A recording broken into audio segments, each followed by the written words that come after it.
history of this church goes back to 200 years ago.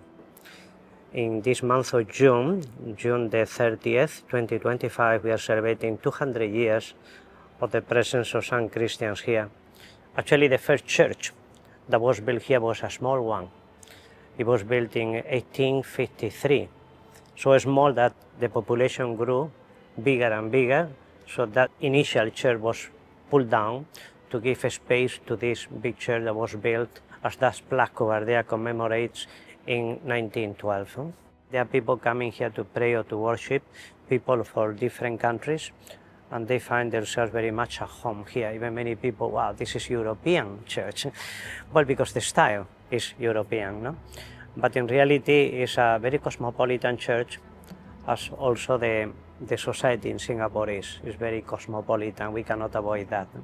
So we are open, and we are not surprised of seeing people here from different countries. And because, you know, Catholics, we are a family. And here there are many families coming. When they come together, they know each other. So it's good to, as the early Christians, not only pray together, but also to have come together, to have fellowship, even singing together.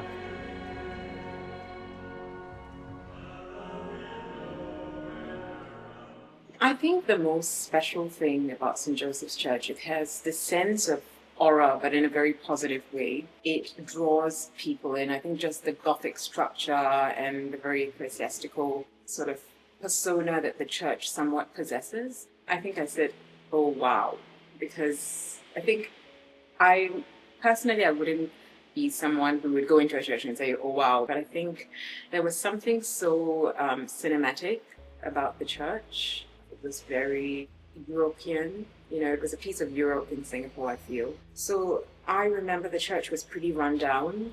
It was quite dilapidated. It didn't look very safe, that I remembered. And the building in itself was quite tarnished, the walls and all quite tarnished. And that was my memory.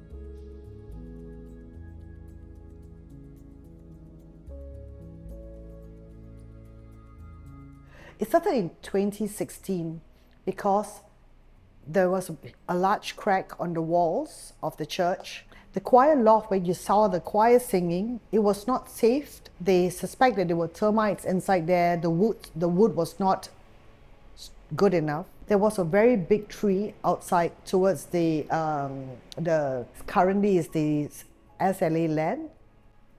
So the roots were all going into the grounds of the church, and the tiles were all popping up.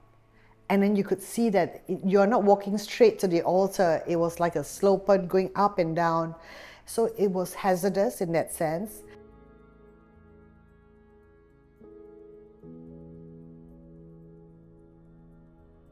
One of them was the problem is that how do we get a person who's has the expertise to do the restoration of the statue? You know, we don't have anyone. But just picture this, okay? We go around and asking people, so the people from the temple come and say, yeah, we have done statues from the temple, the Chinese temple, we can do it. But we have never done your statues. Your statues are very European look, you know, they have European look, they have double eyelids. We've never done that. But this lady came knocking on the door and said, could I see the person in charge? Yeah. And then when she came by, she introduced herself as Filipa Machado. She does restoration work in Portugal for churches. Oh, it took me over 3 years to restore all the statues. So it was 34 statues and 14 Stations of the Cross. So there were a few challenges during the restoration of the statues. In particular, St. Sebastian's statue. I had to remove the overpaint with a scalpel.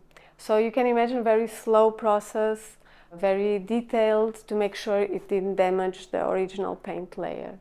During the conservation work, there were some interesting things discovered. For example, the statues, when the condition I could see them with the overpaint done in the 80s, there were no gold leaf details. And while removing the overpaint, all these gold leaf patterns were uncovered, both in the statues and in the Stations of the Cross. So that was quite exciting to see, and they were in very good condition. the baptistry, ours is a room by itself contained. Most churches, they will just have the baptistry found at the altar itself.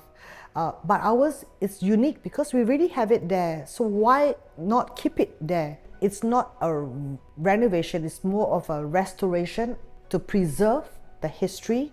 Because, you know, if everything becomes too modernized, so what happens to the real rich history and the beauty of the church? It will just fade away.